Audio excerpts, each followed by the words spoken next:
baik, terima kasih Gina. Saya harap ini juga menjadi contoh bahwa kita masing-masing yang punya kecenderungan mungkin rasa sakit, tidak ragu untuk memeriksakan diri agar ini menjadi kebaikan bersama juga. Makin cepat ditangani, makin cepat kita memutus rantai penularan virus corona ini ya. Bersama kita sudah ada sekarang Prof. Dr. Ari Faryalsyam, seorang terbentuknya dalam konsultan. Prof. Dr. Ari, terima kasih kehadirannya Prof. Kita perlu memberikan edukasi kepada masyarakat agar memang tetap tenang, tahu bahwa ini bisa diatasi, tapi harus waspada dan perlu sadar diri ya. Iya, tidak boleh disepelein ya, harus Dok, sama-sama ya.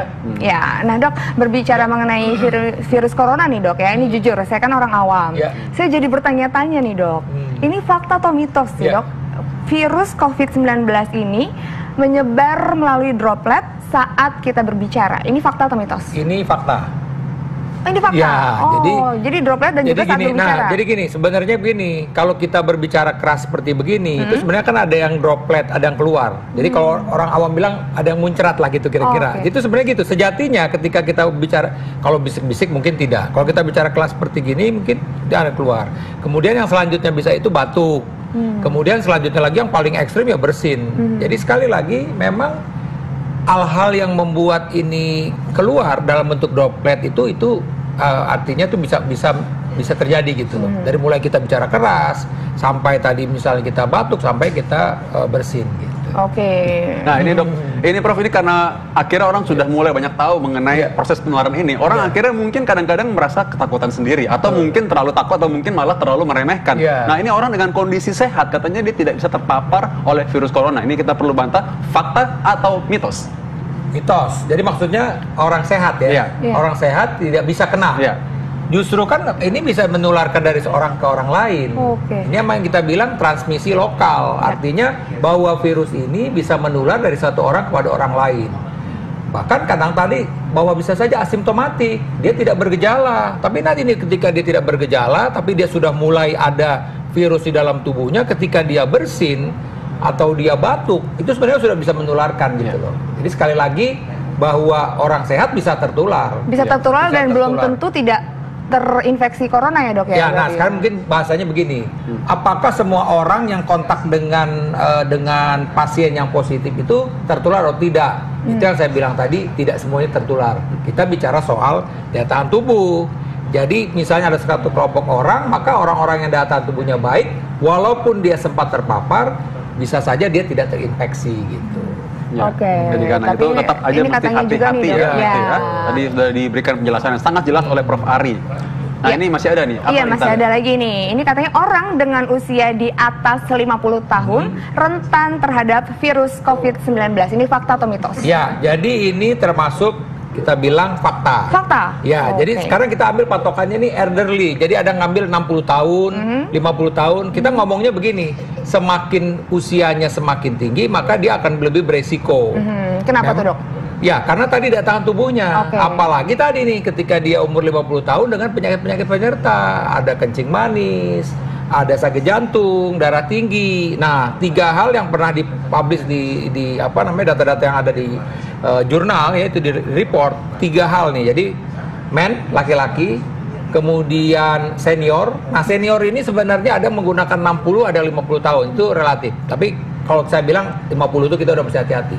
Kemudian yang ketiga smokers. Jadi perokok itu juga mesti hati-hati. Jadi 3 hal ini merupakan orang-orang yang berisiko untuk terinfeksi. Dan ketika dia terinfeksi, dia juga berisiko untuk terjadinya perburukan penyakitnya itu. Nah Dok, untuk orang-orang yang misalnya kondisi badannya nggak punya penyakit bawaan nih, dan umurnya masih dikatakan relatif muda, ini apakah lebih kecil atau memang tetap harus waspada atau gimana nih Dok? Ini kan soalnya banyak banget anak-anak muda yang mungkin sedikit meremehkan virus ini. Ya, jadi sebenarnya begini, kalau kita bicara semua masalahnya, virus ini bisa kena kepada siapa aja.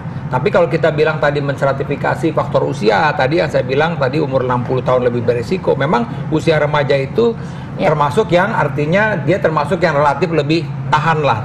Tapi tergantung juga. Ketika remajanya itu kurang tidur, ketika remajanya itu makannya nggak teratur, tidak olahraga, ya dia beresiko juga gitu. Atau remaja yang perokok ya Prof? Nah, yang merokok. Bahkan kan di Korea banyak malah pada usia-usia remaja itu mereka yang kenanya, kan begitu. Baik, nah ini kita satu lagi nih, ada mengenai fakta mitos. Ini katanya gejala virus corona ini tidak ada yang spesifik. Ini fakta atau mitos? Ya, Tapi jangan dijawab dulu dokter. Kita akan temukan jawabannya ya sesaat lagi. Jangan kemana-mana, tetap di Hidup Sehat. Ya, pemirsa, sudah 4.000 orang ternyata dikenai oleh virus corona ini dan juga ternyata meninggal. Dan karena itu kita waktu mewaspadai ini apa saja gejala awalnya. Nah, ini fakta atau mitos bahwa gejala virus corona tidak ada yang spesifik. Ini fakta atau mitos? Fakta.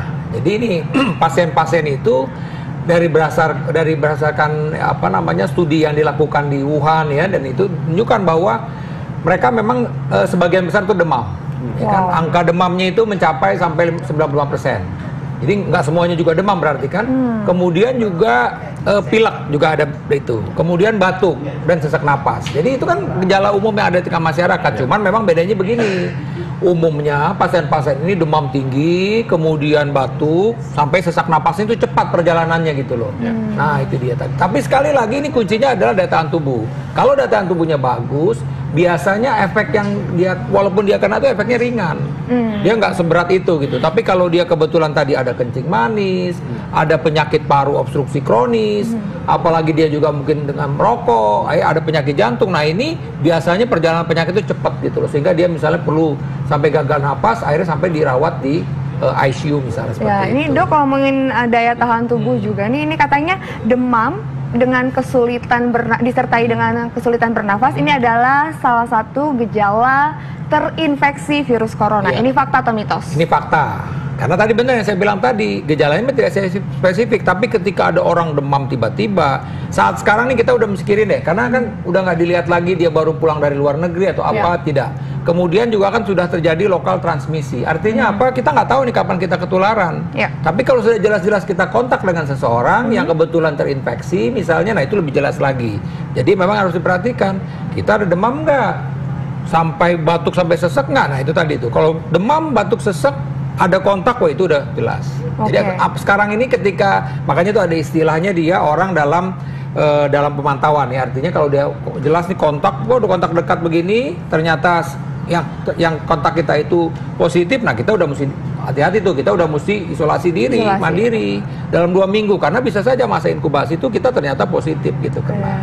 Ya, ini kita penting untuk segera sadar, dan ini karena untuk kepentingan bersama juga yang besar ya, jangan kita menganggap enteng. Nah ini juga ada yang dikatakan bahwa sakit tenggorokan, sakit yang disertai dengan badan terasa nyeri, ini merupakan salah satu gejala yang khas untuk orang terinfeksi virus corona. Ini fakta atau mitos? Ya, mitos. Kalau dibilang tadi khas, karena tadi dokter itu kan bilang khas. Ini mitos, karena sekali lagi tidak ada gejala yang khas. Tapi gejala-gejala tadi itu seperti demam, sakit-sakit badan, itu gejala kita kena virus itu seperti itu. Mau virus influenza, virus COVID juga begitu. Apalagi tadi ada sakit tenggorokan. Jadi itu sekali lagi bukan gejala khas. Tapi itu bisa jadi gejala. Bahkan ada pasien yang dilaporkan awalnya itu diare aja dia. Diare, demam diare, ternyata dalam perjalanannya timbul batuk dan sesak gitu loh. Jadi sekali lagi memang gejala yang tidak khas inilah kadang-kadang kita mengabaikan gitu loh. Ya semakin kita terlambat ya tentu ke rumah sakit tentu akan menjadi lebih parah. Karena sama-sama virus ya Prof. Ya. Ada juga malah yang dipikir demam berdarah tadinya. Dan memang pada di report di Singapura bahkan bisa kena dua-duanya. Karena sejatinya kan kalau daya tahan tubuh kita turun, itu berbagai macam penyakit bisa kena. Ya saya ada satu pasien misalnya waktu itu dia kena demam berdarah, dia kena hepatitis A, dia kena tifus dalam satu pasien. Karena daya tahan tubuhnya rendah. Jadi bisa saja nih pasien yang COVID ini misalnya mungkin juga ada tifus juga gitu loh misalnya. Jadi infeksi tumpangan gitu ya. Nah, daya tahan tubuh sedang turun kan? Bisa karena daya tahan tubuh turun. Bisa satu pasien tuh ada beberapa infeksi di dalam tubuhnya. Nah dok, ini juga nih dok, ada lagi katanya nih ya, kemungkinan virus ini tidak terdeteksi meskipun sudah terinfeksi. Ini fakta atau mitos? Ya, saya bilang ini mitos. Artinya apa? Kalau dia sudah terinfeksi, itu kemungkinan kalau dia sudah terinfeksi itu akan terdeteksi. Ya, tapi memang gini. Masalahnya apakah terdeteksi pada kesempatan awal atau tidak? Karena sekali lagi nih ini virus baru, jadi kita memang mesti mengamati report-report dari luar. Report dari luar ada yang baru 3 kali dia positif gitu. Jadi bisa saja memang bahwa dia itu memang di awal tidak teridentifikasi bahwa dia memang sudah ada. Oleh karena itulah tadi nih, misalnya pada kontak tadi. Pada kesempatan pertama dia masih negatif, tetap dalam 2 minggu itu bisa saja mungkin dia baru timbul gejala, dicek baru timbul virus tersebut. Karena kita bicara jumlah dari virus tersebut gitu. Dan bagaimana penilaian klinis seorang dokter penting masih ya, walaupun ini digantikan katanya ada pemeriksaan, tapi tetap aja klinis pasien penting juga. Betul, dokter juga bisa mensuspek apakah ini layak mendapatkan pemeriksaan selanjutnya apa enggak. Contoh di China mereka melakukan CT scan misalnya untuk melihat gambaran paru ya, Prof ya. Tapi kan kalau memang semua di CT scan kan kosnya terlalu besar. Ada beberapa kasus yang memang secara foto torak belum kelihatan, tapi secara CT scan udah kelihatan. Tapi sekali lagi, inilah artinya dokter yang memutuskan tadi, oh ini kayaknya saya pas nih, kayaknya ini jangan-jangan ini karena ini, dan dia yakin makanya langsung CT scan baru ketahuan. Berarti kalau misalkan ada pasien atau di rumah, pemirsa di rumah tahu ada yang orang sakit, mungkin kurang fit, demam, dan curiga nih, udah dokter akan periksa, bawa aja karena itu kepentingan bersama. Jangan menyembunyikan diri nanti malah ya. Gitu. Baik.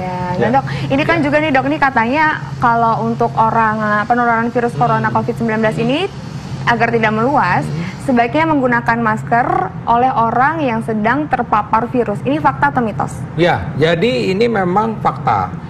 Pertama gini, kita aja nih sekarang nih dalam keadaan pertama kalau kita memang sedang sakit, lagi pilek atau batuk, memang sejatinya kita mesti pakai masker. Kenapa? Karena tadi nih kayak ngobrol begini, kebetulan dia mungkin bersin, dia batuk, itu dia bisa menyebarkan virus ke sekitarnya.